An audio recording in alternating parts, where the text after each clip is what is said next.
Hello दोस्तों, ये रिश्ता क्या कहलाता है स्टार प्लस के मोस्ट पॉपुलर शो में आपको दिखाया जाएगा। एपिसोड के स्टार्टिंग में कार्तिक और नायरा जो होते हैं वो फैमिली कोर्ट पहुंच जाते हैं, जहां पर इनका डिवोर्स जो होता है उसका आज जजमेंट होता है। फाइनल रिजल्ट जो है वो आज ही आ जाएगा। कार्तिक और नायरा जो होते हैं वो एक दूसरे से बात करने की कोशिश करते हैं, लेकिन इनको बिल्कुल भी टाइम नहीं मिल पाता है कि ये दोनों एक दूसरे से बात करें। उधर अमोल की जो होती है शादी हो रही होती है, क्योंकि उसकी जो दुल्हन होती है वो तो वहाँ से भागी जाती है। जैसे तैसे करके परिवार वाले दूसरी लड़की से शादी कराते हैं। उधर वकीलों को ये लगता है कि बस जल्दी से जल्दी इन दोनों का डिवोर्स जो है वो फाइनल हो जाना चाहिए, ताकि उनकी फ़ीस जो है वो अच्छे से बन जाए। नायरा जो होती है वो सोच में पड़ जाती है, कहती है कि क्या हमें एक चांस और देना चाहिए, लेकिन वकील साहब जो होते हैं वो ज़बरदस्ती उनके हाथ में पेन दे देते हैं। कहते हैं कि अरे मैडम, आप कहाँ खो रही हो, साइन करो ना। आप दोनों इन पेपर्स पर साइन कर देंगे तो फिर इस पर डिवोर्स वाली अप्रूव की मोहर जो है वो लग जाएगी, स्टैम्प, जिससे आपका जो डिवोर्स है वो एकदम फाइनल हो जाएगा। फिर आप दोनों पति पत्नी अलग अलग हो जाएंगे। कार्तिक और नायरा बहुत ज़्यादा सोचते हैं, लेकिन बेचारे कुछ भी नहीं कर पाते हैं। उधर परिवार में शादी हो रही होती है और आज के दिन ही इनका जजमेंट होना होता है। इस बात को लेकर भी परिवार वाले परेशान होते हैं। उधर इनकी नानी को पता चलता है कि नायरा जो है वो फैमिली कोर्ट गई है, इसलिए वो अपने नक्श को लेकर फैमिली कोर्ट ही पहुंच जाती है। वहां पर जाकर बहुत ज़्यादा मन्नतें और रिक्वेस्ट करने लगती है। कहती है कि प्लीज़ दरवाज़ा खोलो ना। तभी पुलिस वाले जो होते हैं वो कहते हैं कि टाइम नहीं है ये कोर्ट का दरवाज़ा खोलने का, आप रूल और रेगुलेशन को क्यों नहीं जानते हो।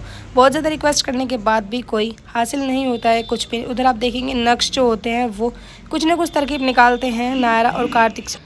उधर सभी परिवार वाले जो होते हैं वो भगवान के आगे पूजा करते हैं कि शायद भगवान ही उनकी कहीं ना कहीं कुछ न कुछ सुन लेंगे। खैर, नानी जो होती है वो तिकड़मबाजी बढ़ाकर वो अंदर चली जाती है। वहाँ पर कार्तिक और नायरा सोचते हैं कि हम डिवोर्स के लिए नहीं जाएंगे। वो लाइन से बाहर निकलने वाले होते हैं कि तभी उन्हें वकील साहब जो होते हैं वो कहते हैं कि अरे आप कहाँ जा रहे हो, बड़ी मुश्किल से तो नंबर आया ना। आप वकील जो होते हैं आपस में दोनों बात कर रहे होते हैं। कहते हैं कि बहुत ही पैसे देने पड़े हैं हमें, ये मोटी पार्टी है, इससे हमें काफ़ी सारा जो प्रॉफिट है वो हो जाएगा। उधर जो वहाँ पर वाइट बॉय होते हैं वो आवाज़ मारते हैं, कहते हैं कि कार्तिक और नायरा आके लाइन में लग जाइए। उधर पुलिस वाले जो होते हैं वो डांटने लगते हैं। नानी को कहते हैं कि क्या तुम्हें बार बार समझ नहीं आ रहा है, हमें स्ट्रिक्टली इंस्ट्रक्शन दे रखा है कि अंदर कोई नहीं जाएगा, तो फिर आप बार बार अंदर जाने की कोशिश क्यों कर रही हैं। उधर परिवार वाले भगवान के आगे मिन्नतें करते हैं, कहते हैं कि बस कैसे ही करके हमारे बच्चों को एक चांस मिल जाना चाहिए। उधर वकील जो होते हैं वो एक्साइटमेंट लेवल उनका बहुत ज़्यादा हाई हो रहा होता है, क्योंकि उनकी जो फ़ीस है वो बहुत मोटी फीस होती है और इन स्टैम्प पेपर लगते ही उनके जो पैसे हैं वो अच्छे खासे बन जाएंगे। उधर नानी के दिमाग में एक बात आती है, क्यों ना वो फायर का अलार्म बजा दे, जिस कारण पूरी कचहरी में जो है वो भगदड़ मच जाएगी। वो जाके फायर के अलार्म को बजा देते हैं। पूरी कचहरी में जितने भी फैमिली कोर्ट में आदमी औरत सब होते हैं वो सब बाहर निकल रहे होते हैं तेज़ी से, कि तभी नानी जो होती है वो घर वीडियो कॉल करती है। नक्श जो होते हैं वो बता देते हैं, कहते हैं कि कार्तिक और नायरा का जो डिवोर्स है वो रुक गया है, क्योंकि यहाँ पर ऐसी सिचुएशन हो गई थी कि जज साहब को वहाँ से उठना पड़ा।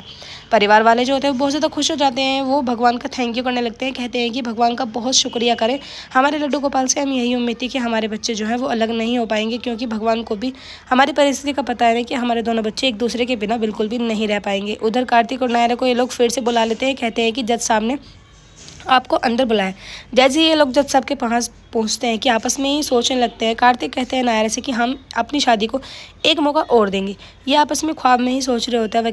जज साहब कहते हैं, इनसे कौन से ख्यालों में खोए हुए हो तुम, क्या तुम इनसे कोई पैसे वगैरह लेना चाहती हो, मंथली जो अपना खर्चा पानी है उसको बांधना चाहती हो। नायरा जो होती है वो मना कर देती है, कहती है कि कोई ज्वेलरी जो तुम्हारी इनके पास हो इन्होंने नहीं दी हो। ये दोनों मना कर देते हैं कि जज साहब एक बात भी नहीं सुनते और ना ही बोलने का मौका देते हैं, तुरंत स्टैंप लगा देते हैं। जो डिवोर्स होता है उनका वो हो जाता है। कहते हैं कि आज से तुम पति पत्नी नहीं हो, तुम्हारा डिवोर्स जो है वो अप्रूव हो गया है। ये बात सुनकर दोनों जो होते हैं बहुत ज़्यादा टूट जाते हैं, क्योंकि इन्हें अपनी शादी को एक दूसरा मौका ज़रूर देना चाहिए था। नायरा जो होती है वो बहुत ज़ोर ज़ोर से रो रही होती है, कहती है कि आखिर ये हम सब ने क्या कर लिया। उधर कार्तिक का भी रो रो के बुरा हाल हो रहा था। एपिसोड की एंडिंग ऐसी होगी, आने वाले एपिसोड्स में आपको दिखाया जाएगा क्या अब इन दोनों के परिवार वाले फिर से इनकी शादी के बारे में सोचेंगे, क्योंकि पूरे परिवार को ही पछतावा है। नायरा और कार्तिक की शादी जो है वो टूट चुकी है। वीडियो अच्छा लगा लाइक करें, चैनल को सब्सक्राइब करें। आने वाला एपिसोड बहुत इंटरेस्टिंग है, प्लीज़ वीडियो